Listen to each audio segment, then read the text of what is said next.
ఇతరులను తక్కువగా అంచనా వేసే మాటలు మాట్లాడబాకండి. ఇతరులను చులకనగా మాట్లాడే మాటలు ఎప్పుడు మాట్లాడబాకండి. నీకంటే నీ ఎదురువాడు గనుడు, నీకంటే నీ ఎదురువాడు గనుడు. బాగా ఆలోచించండి. యేసు ప్రభు ఎక్కడ? సృష్టికర్త. యేసు ప్రభు ఎవరు? సమస్తం చేయగలిగిన వాడు. యేసు ప్రభు ఎవరు? ప్రాణం పెట్టి గెలిచిన వాడు. యేసు ప్రభు సర్వ సృష్టికర్త. కానీ ఎవరి దగ్గరకు వచ్చి బాప్తిసం పొందాడు చెప్పరే? యోహాను దగ్గరకు వచ్చి బాప్తిసం పొందాడు. యోహాను ఎవరు? ఒక తల్లికి పుట్టిన భక్తి కలిగిన కుమారుడు. కానీ ఈ రోజున యేసు ప్రభు మనకు నేర్పేది ఏమిటో తెలుసా? నేను బాప్తిసం పొందడమే అల్లా, ఆయన ఎక్కడికి వెళ్ళి బాప్తిసం పొందాడే కనబడుతుంది. మరి ఆయనే అంత పని చేస్తే యోహానుని అంత గౌరవంగా చూచాడే, మరి ఈ రోజున నీ ఎదుటి నీకు భక్తి కలిగినవాడుగా కనబట్టలేదుగా.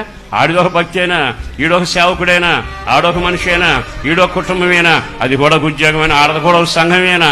ఎంత దౌర్భాగ్యం అంటే నాశనానికి ముందు నీ గర్వం నేను అనే తత్వంతో ఈ రాయిని బట్టి ఊరేగుతున్నావుగా. ఈ రాయేగా నిన్ను ముందుకు సాగనివ్వట్లా, ఈ రాయేగా రాజ్యానికి రానివ్వట్లా, ఈ రాయేగా నీ ఆత్మలో వర్ధిల్లకుండా చేస్తుంది. ఈ రోజైనా దేవుని మాటలు ఇంత తేడాగా పరిశుద్ధాత్మ దేవుడు మాట్లాడుతున్న తర్వాత ఆ రాళ్లను ఏరి పారవేయుదుమగాక, ఇతరుల మీద నిందలు మోపడం ఆపివేయుదుమగాక.